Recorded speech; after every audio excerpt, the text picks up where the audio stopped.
Malik Salancourt, vous êtes président de la Ligue des droits de l'homme. Quel regard vous portez sur ce partenariat avec le Limoges CSP pour le projet contre le racisme?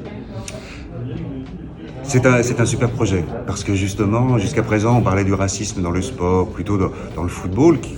il y a des réalités et des actes racistes qui sont insupportables. Mais l'idée d'aller justement sur aussi les terrains de basket, c'est aussi dire que, parce qu'on est capable de partager la joie, la fraternité, le combat sportif avec ses valeurs de fraternité sur un terrain de basket, il n'y a pas de raison qu'on ne continue pas à l'avoir en dehors du stade, en dehors du terrain, en dehors de la salle d'entraînement. Et que ce public, et que s'engagent les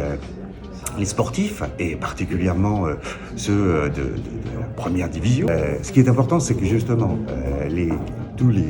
sportifs de la Jeep Elite soient avec nous et surtout se disent que ce sont aussi des citoyens et que leur parole, elle est utile. Elle est utile parce que nous, la Ligue des droits de l'homme, ça fait plus d'un siècle qu'on combat le racisme, qu'on combat l'antisémitisme, le sexisme, l'homophobie.